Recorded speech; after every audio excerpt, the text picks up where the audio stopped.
I also, by the way, am sympathetic to the fact that it's hard for Republicans to work with me right now because there are members of their base who, if somebody even smiles at me, they think, you're a traitor. You smiled at Obama.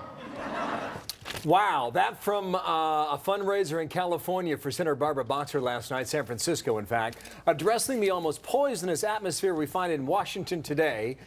The president suggesting the day for trying to promote full bipartisanship has passed. Fair and balanced debate on who's right over this. From the right, radio talk show host David Webb, and from the left, Mark Levine. How are you guys? And good morning. We're good, Bill. Webb and Levine, let's get it going here. David, does the president have a point?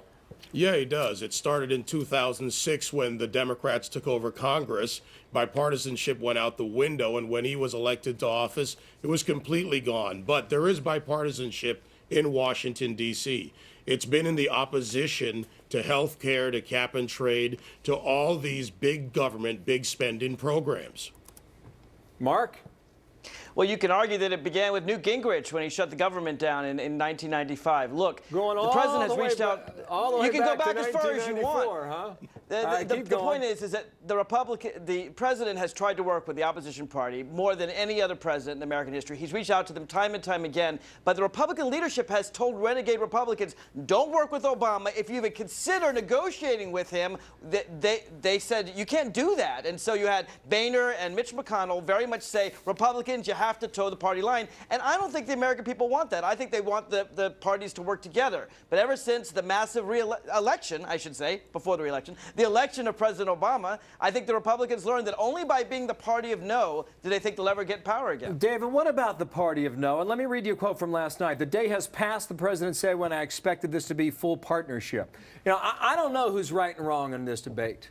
But I think the American people are looking for some answers and some direction, David. Where do we go here? Well, there is a time to say no. The time to say no is when a president who comes in, goes far to the left, and wants to govern the country from that side, as opposed to a center-right nation. If the policies are wrong, that's when you say no. You don't say yes to bad policies, and in that case, the Republicans are right. Yeah, Mark?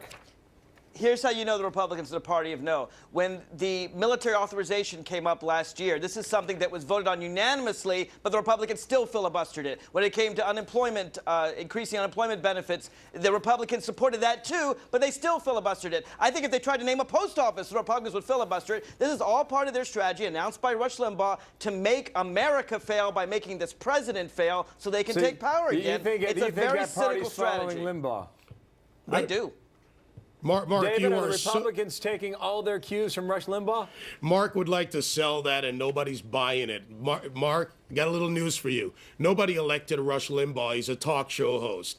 And the simple fact is... Michael Steele follows his lead, doesn't he? The Republicans... No, he doesn't. The Republicans go in there and look at a bill, and remember, it was Democrats who said pay go, right? And now they don't want to pay for anything. But let's talk about Republicans, or rather Democrats spending. You now want to hand $23 billion to the teachers' unions.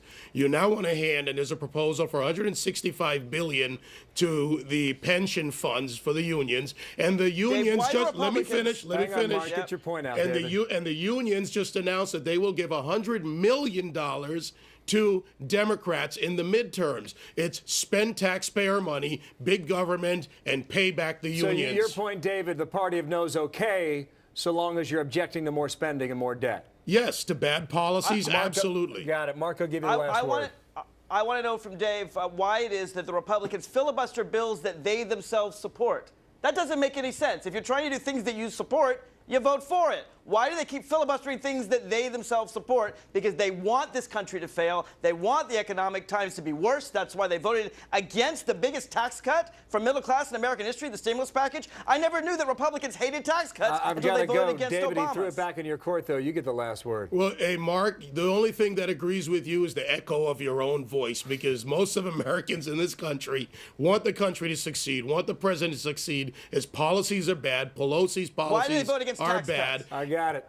Webb and Levine, to be continued. Gentlemen, thank you. Thank you, Bill. Thanks, See Bill. you soon. All right, 21 before the hour now.